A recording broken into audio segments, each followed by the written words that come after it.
I'm Edie Lush here at the Hub Pavilion in Copenhagen. Really pleased to be joined by Engelina Jaspers. She's Vice President at HP for Environmental Sustainability. Tell me a little bit about what you're doing here, first of all. Oh, thank you. Thanks for having me here, and thank you for the question. HP is here really for two things: to show our commitment to the issue of climate change, because it's a very important, serious issue that we feel that technology can help address. And second is really to send the message to policymakers as they're negotiating a deal in Copenhagen, that to not forget the role of technology and innovation can play in mitigating the climate change issue. It's really interesting. Actually, we've had a number of people here in the pavilion who have been really strongly advocating what technology can do, and I'd be very interested to hear on what kind of things HP is doing to help reduce carbon emissions. How do you think technology can play a role? There's a number of things we can do. Obviously, to reduce our own footprint is important, so I don't want to minimize the situation there. But if you look at all the greenhouse gas emissions across the world, only 2% of those are created from the IT industry or generated by the IT industry. That means that 98% of all carbon emissions are from outside IT, from carbon-heavy processes. And we believe, the IT industry, and HP in particular, believes that technology has a big role to play in greening the other 98%. A couple examples of how we think we could do that is, some concrete examples is, for instance, in digital printing and publishing. If you look at the traditional ways of printing books and magazines and newspapers and all the waste, there's a number of 50% of all magazines go unread. They go to repulp. If you can do that in a more digital manner and print the quantities you need, customized to the audience, it reduces waste, it reduces cost, and it increases efficiency.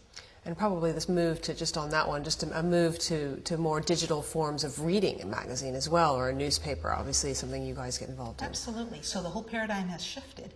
It used to be print, then distribute, and you think of distribution and all the heavy and cost and carbon emissions generated from that. We've really moved from that to a distribute, then print. So you're printing locally the quantities you need, less waste.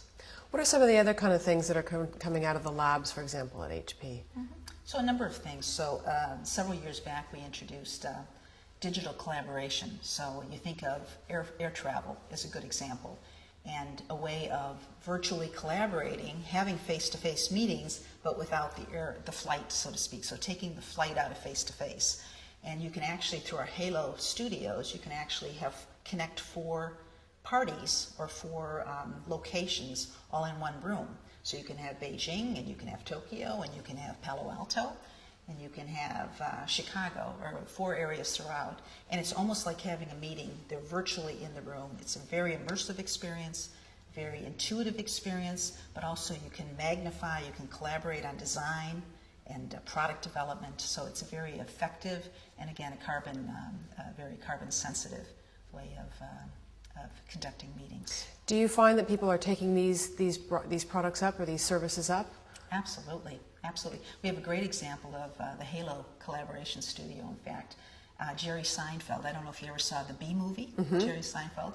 So that whole Bee movie was produced in the Halo studio. He had very young kids at the time, and the movie studios on the West Coast. He lived on the East Coast. He didn't want to leave his family. So the studio actually installed a Halo studio in his home, and the entire movie was done from his home in the Halo studio. So it's a great example of, high-profile example of how that's done.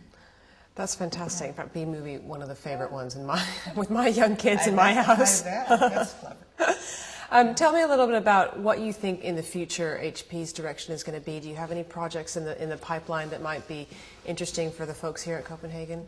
So there is. There's a number of things. Our HP Labs, obviously, is the crown jewel of the company.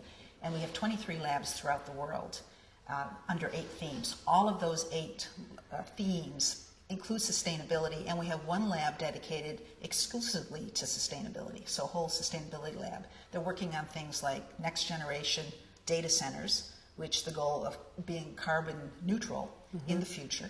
We also have things coming out of the labs that are a little further out that include sensing technology, so it's a very important new avenue moving forward. So if you think about trillions of low-cost, interconnected sensors that can actually detect moisture, water, temperature, and actually turn off and on when needed, it's a very big movement moving forward.